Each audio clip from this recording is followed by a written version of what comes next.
Souvenons-nous de l'objectif qui était en vue dans cette transition, dans cette traversée du Jourdain. Josué, chapitre 3, 4, 1, 9. Nous en donnerons l'interprétation spirituelle. C'est une illustration de la vie de résurrection et de l'union céleste avec Christ. C'est cela l'objectif pour lequel Dieu nous a appelés à être son peuple.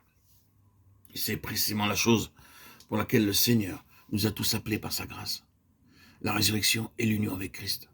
L'union avec Christ sur le terrain de la vie de résurrection. Et non seulement cela, mais l'union avec Christ dans sa vie céleste, par le Saint-Esprit.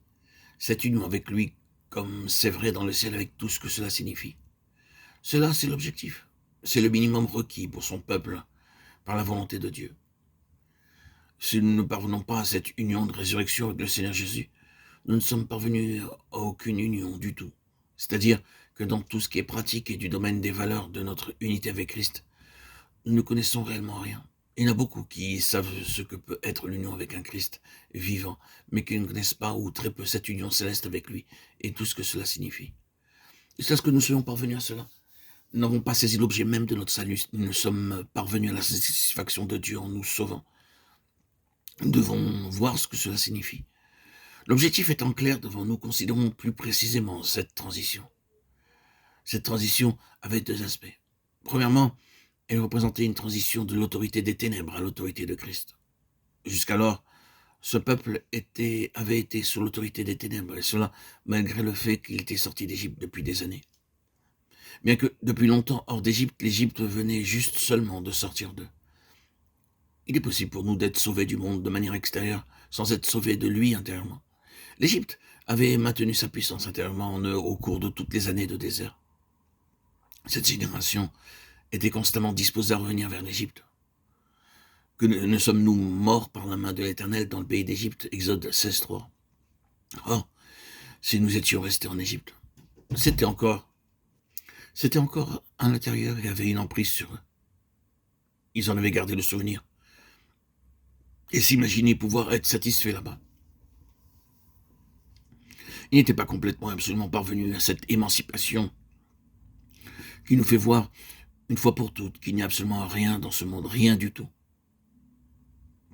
La pensée même en est répugnante. Elle est haïssable. Cette pensée même signifie désolation. Ils n'étaient pas parvenus à ce stade. Il en est ainsi même chez des chrétiens, car parfois sous la tension et la pression, ils se mettent à penser qu'il serait bien mieux s'ils revenaient vers le monde. Ils auraient une meilleure vie. Mais le Jourdain avait réglé cela, malgré tout ce qui avait pu être traîné et tapi en eux au cours de toutes les années de désert. C'était fini avec le Jourdain. Cette autorité, cette servitude intérieure était enfin brisée au Jourdain. C'était une transition, la transition complète de l'autorité des ténèbres par analogie à l'autorité de Christ. J'aimerais encore dire quelque chose dont j'ai souvent parlé. Il est fort possible de connaître Christ comme votre sauveur sans le connaître comme votre Seigneur. C'est-à-dire seulement pour le salut, comme sauveur de la condamnation, du jugement qui vient de l'enfer. Il peut être le sauveur par rapport à tout cela. Mais cependant, combien plus la connaissance de sa personne doit être une réalité pour nous. L'écart est bien souvent encore trop grand entre l'Exode et l'Éisode.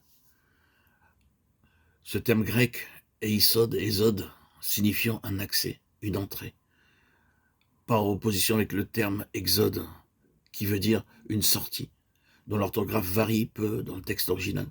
En effet, dans la pensée du Seigneur, la sortie d'un état spirituel antérieur implique un éisode, une entrée rapide en Christ, un ésode. Il y a bien du chemin à parcourir entre ces deux états. De nombreux chrétiens, sauvés depuis bien des années, ont un jour entendu le message de Dieu et ont saisi la portée de Jésus-Christ comme leur Seigneur. Ils ont saisi que l'écart entre ces deux réalités était très important et que cela avait duré assez longtemps comme cela. Le Jourdain parle non seulement de notre découverte de Christ comme notre Sauveur par rapport au jugement et à la mort, mais bien plus de la découverte qu'il est Seigneur avec tout ce que Seigneur peut signifier. Ce n'est que quand il est Seigneur que nous commençons à découvrir les richesses insondables qui sont en lui.